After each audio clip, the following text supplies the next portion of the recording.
Assalamu alaikum wa rahmatullahi wa barakatuh. Yau magana ake ta communication. Za ku ga wankan mana communication ne?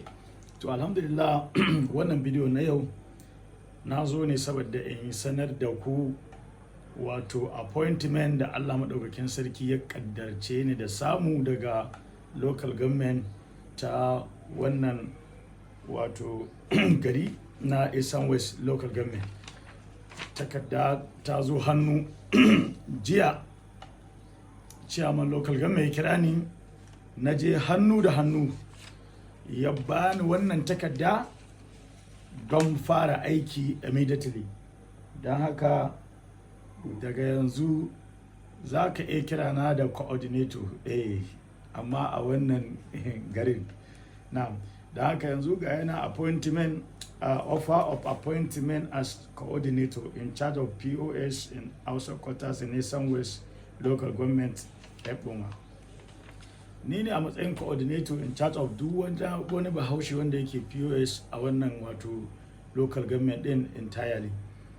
Kamar yadda wato takardar ta kunsa, insha Allah zan kafe muku takardar a screen saboda ku samu damar karantawa ku ga abin da ta kunsa. Fatar mu dai Allah ya datar da mu, kuma Allah ya ba mu nasara, ya ba mu ikon yin aikin cikin nasara da kuma gamawa cikin salama.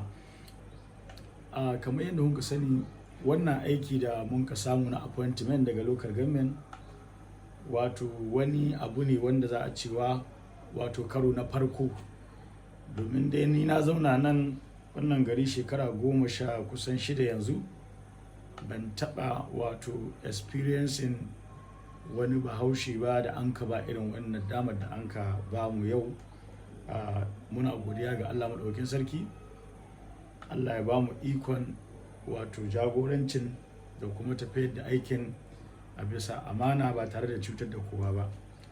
Alhamdulillah, ina godiya ga sauran shugabanni na Hausawa tun daga na kasuwanni da sauransu, wato saboda nuna goyon baya da sun kai don kowane bangare, tun daga shi karan kai ne wato jagora wato leader arewa Alhaji Bawa Umar ya yi nashi iya kokari ganin ana ta fafutuka dai kahin dai daga baya, to da dai sauran lidodi su ma waɗanda a ciyamomi na kasuwanni, to gaskiya ba mu samu matsaloli ba, kowa ya ba mu haɗin kai. Don haka muna fatar za ku ƙara ci gaba da yi muna addu'a Allah ya ba mu ikon wato ciyar da al'umma gaba da kuma kawo ci gaba ga al'ummat.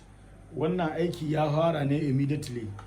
Magana ce ta abin da ya shahi wato ticket da ake bayarwa na masu POS, wanda idan ba ku manta ba, ko da mun ka zo mun ka fara magana ta wannan appointment din, mun isko ticket a naira 1000. Duk wanda ya kalli video na da ni magana akan ticket zai ga naira 1000 an rubuce ga ticket din. Amma da ikon Allah dai, bayan dai maganganu da dan jan hankali da an kai, ticket ya dawo naira 750. Kuma local government ta ce ba ta yadda a rage ko naira ba ga 750. Don haka abinda dai muke fatar Allah ya ba mu ikon biya. Sannan kuma 'yan uwanmu da suke cikin wannan hulɗa, ina wato kira akan cewa mu yi haƙuri da juna, mu yi biyayya ga gwamnati. Kada ya zamanto saboda an ɗauki wani abu an ba ɗan uwanka, abin ya zame wani wato abin jidali ko rigima, har ku zo kuna husuma wadda za ta kai ku ga wato ila ga hukuma. Wannan aiki ne wanda gwamnati ta bamu, kuma dole ne za mu tsaya mu ga cewa mun iya ƙoƙarinmu don ganin cewa an yi aikin yadda ya kamata. To don Allah ku yi haƙuri, ku ba mu haɗin kai.